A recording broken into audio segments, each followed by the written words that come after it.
Hello, I'm Brad Sherman from California's best named city, Sherman Oaks. I want to thank you so much for that introduction, particularly introducing my wife, who isn't here because she's at the State Department in their Human Rights Office, where she has done some important things with regard to Christians in Sudan, as she is the Chief Human Rights Officer for Sudan, South Sudan, and Uganda. With me here is also David Dorfman, and he'll stay a little afterwards, and if you want me to keep you informed on what's going on, just give him your email address or your card. I want to thank Dr. George for inviting me here today. I have served on the Foreign Affairs Committee for 22 years, and I'm a member of the Religious Minorities in the Middle East Caucus and the International Religious Freedom Caucus.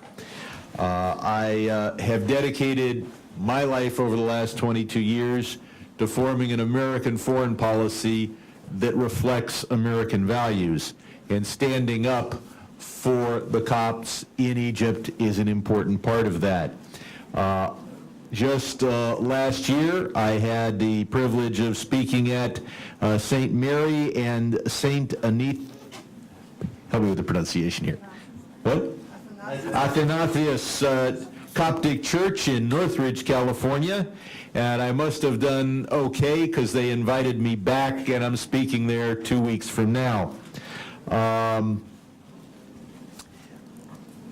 go through the issues. You've heard them before from other speakers.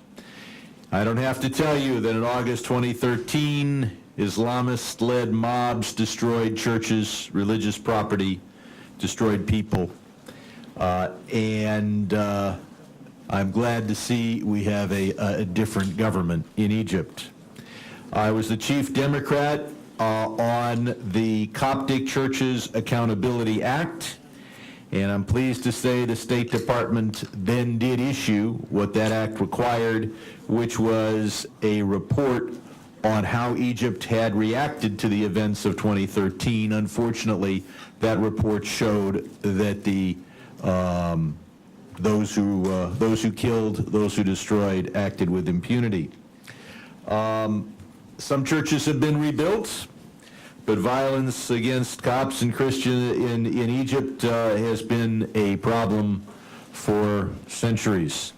The Coptic community has recently faced attacks from the Muslim Brotherhood and its affiliates. Now ISIS affiliates are joining that unfortunate effort. And as ISIS is defeated, too many of its fighters then return to other countries.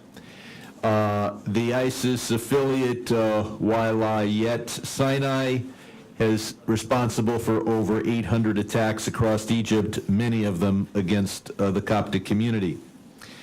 We haven't seen the kind of accountability that I would like to see.